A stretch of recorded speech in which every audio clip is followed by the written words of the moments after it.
here are my top 5 ways to improve lumbar spine mobility. So the lumbar spine is the region of the spine between the rib cage and the pelvis, so kind of this region here. And in these mobility moves, we will be moving the lumbar spine through rotation, through lateral flexion or side bending. And we will also move the lumbar spine through flexion and through extension. So really like the 6 major ways that the spine moves.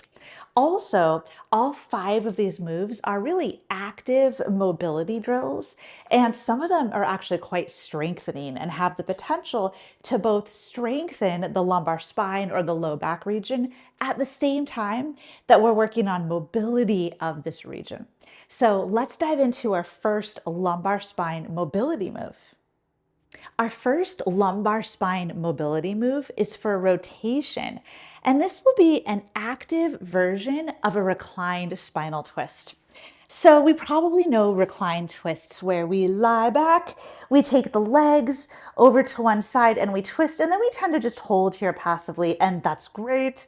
But in this mobility drill, we will make this more active. And then just a couple of things here. So it'll be active twisting side to side with the legs.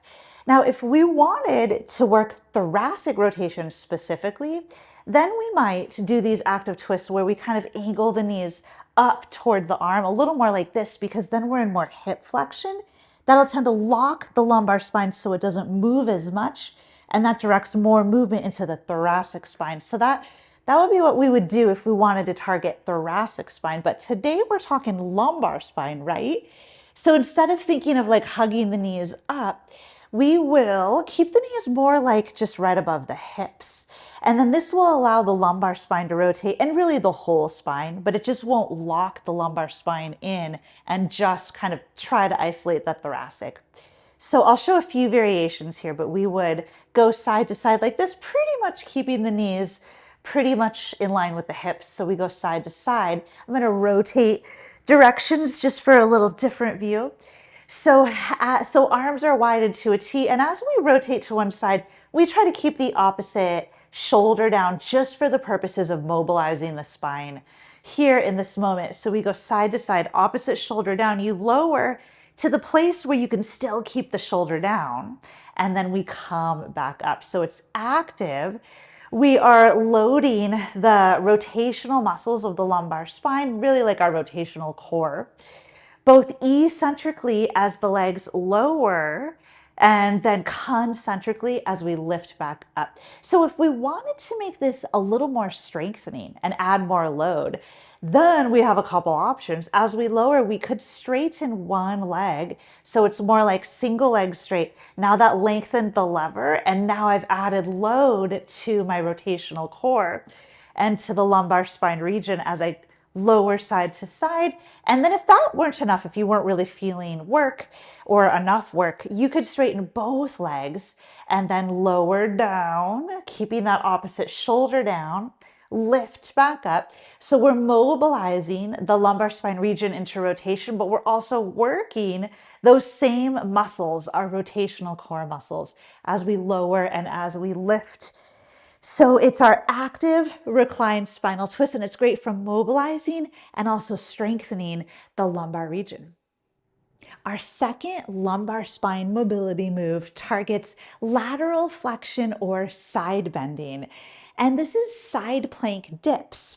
Now, there are 2 variations of side plank dips that I'll show, and let's look at the first one. So we start off in side plank. So we're here. It doesn't really matter for this purpose what we do with the top arm. I'm just going to have my hand on my hip. And then we will be mobilizing the lumbar spine into flexion as I dip my hips down. Now I'm in a full side bend here, and these tissues are being stretched. And then all of these same tissues, they will work to lift my hips back up. So I get to dip down and then mobilize the lumbar spine into a side bend and then lift back up. And this is also potentially strengthening for all the tissues that live here, really the outer hip, the lateral, the side waist. All of that gets to both mobilize and work and potentially strengthen as we lower and as we lift. So that is the first side plank dip variation. And then the second one will involve a chair. And instead of the hand down in side plank, for this one, we'll have the forearm down. So with the forearm down, we actually create a little more stability for side plank. And that may be a little more effective, especially if one of our goals is to work on some strength alongside the mobility. So for the forearm side plank dip, it's forearm down, but then we elevate the feet up. So the feet are higher. They're not just down on the floor. They could be, I could have my feet here, but this just isn't as much of a stretch, right? If I were in side plank with the hand down, then I'm able to dip down and stretch more, right? But down here, I just don't have as much range of motion because the floor is closer. So in order to create the stretch and make this more mobilizing, I elevate my feet, and now I really am in a stretch. I can feel it right now as I'm here. I feel this side stretch down here. So then it's the same idea. I'll push down through this bottom arm and I lift up. These same tissues are both being strengthened and mobilized. And this is just an alternate way to target the lumbar spine for mobility in lateral flexion. And it's just another variation of a way that we can work the side plank dip.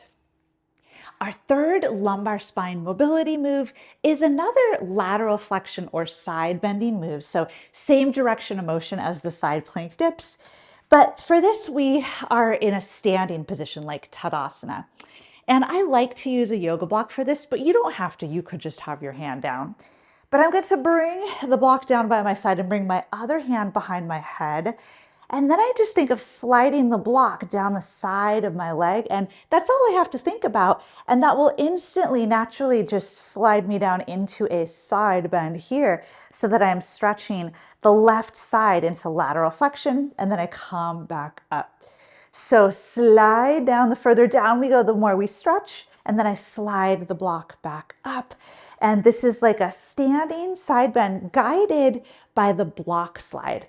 So this is an active mobility drill. It is. However, if we were interested in working on maybe some strength, like loading the side waist muscles a little bit more, the lateral core, we could add load to the equation. So now we could actually hold a weight instead of the block. Here I'm holding a kettlebell. And then the idea is the same, hand behind the head. And now I just let that weight pull me down into the side bend. So I'm stretching this lateral core, the lumbar lateral core. And then these same tissues, they work to lift me back up. Actually, they work on the way down and the way up. As I slide down, my side waist works eccentrically as it lengthens. And as I slide up, these same muscles work concentrically as they shorten. So slide down, but I've added more load by holding the weight because this weight makes me wants to pull me down, but these muscles work against that and they try to pull me back up.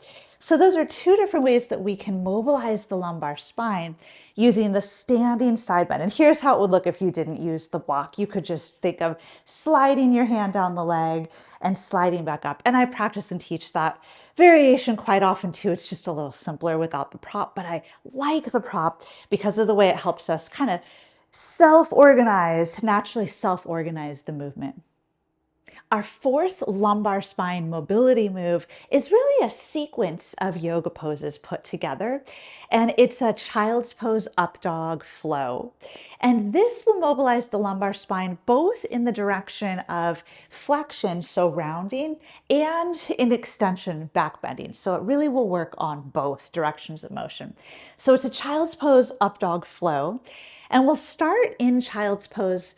However, we'll have our hands a little further forward than we normally might for child's pose. So a bit of a longer stride.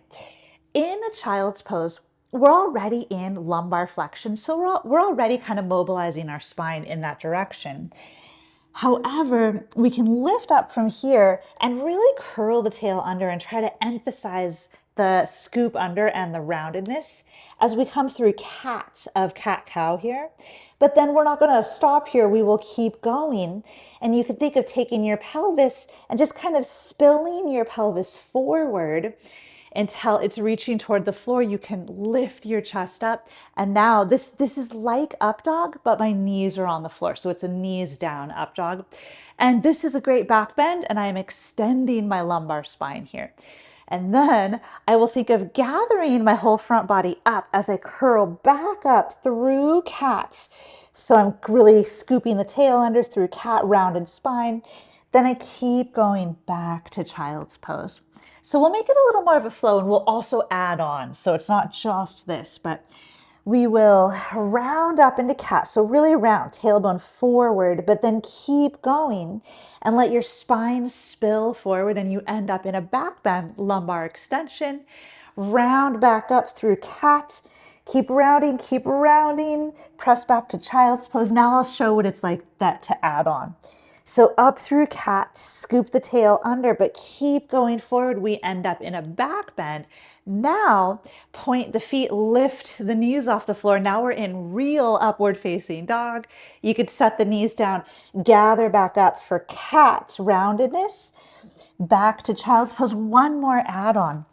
Round up, spinal flexion, shift forward, spinal extension, float the knees up dog. And now we can actually lift our hips up, reach back into down dog. So we've added on. Then down dog to plank, lift your heels. Let's round first. Try to spinal flexion through roundedness, like a spinal wave through plank. But then keep going past plank. Let the pelvis lower down into up dog with the toes tucked under, great for lumbar extension. And then we can point the feet back to real regular up dog, knees down, pass through cat, round, press back to child's pose. So that is our child's pose up dog flow, and it's a great way to work lumbar flexion and lumbar extension. Our fifth lumbar spine mobility drill will be Jefferson curls. And this is a great way to mobilize the lumbar spine into flexion specifically. So the last move we did, which was child's pose up dog flow, was more of kind of waving from flexion into extension. It's like both, but this is really just about flexion. And I love these. And I like to use a block. You don't have to use a block. Similar to the side bend that we showed earlier, where I like the block, but you could also just use your hand. It's like that with Jefferson curls, so you don't have to use a block at all. But you could use a block. We start standing and we hold the block, and then we could just think of guiding the block down, and it may help us self-organize. So chin down, and we slide the block down as we roll down through the spine. So feeling like we're kind of segmenting all the way down the spine into a full rounded spine. And then we've still got the block. We think tail down, and we drag the block up as we one by one restack our spine. Head is last to rise. So we roll down, roll up. And then that's just your straightforward Jefferson curl. But we could also add rotation. So this adds rotation combined with flexion. And I love how this feels. So for this one, we would turn. I'm turning to my left here. I've got the block, and then chin to chest. Now I'm rolling down, but in this direction, over my left leg. Slide the block down, and I get a great stretch and mobilization through like the lateral side on the right side and into flexion. And then I reverse that, and I come back up, back to center, turn the other way toward the right, and same idea. Let the chin tuck and slide the block down as we roll down into flexion and rotation, and reverse that to come up. So this is Jefferson curls using body weight and maybe the block, or again, you don't have to use the block. But if we wanted to actually work a little more strengthening potential for the lumbar spine, then we could add a load, and you would just work your way up progressively, starting with a very light load, work your way up as you build strength. But it is very similar. So we hold the weight, and then we can, this is back to just the regular old Jefferson curl straight down. One thing that can happen, like I've got this kettlebell here, and the kettlebell's a little high, there's height to it, but I actually could fold further. So maybe, if the kettlebell touches the floor, I could just go down lower.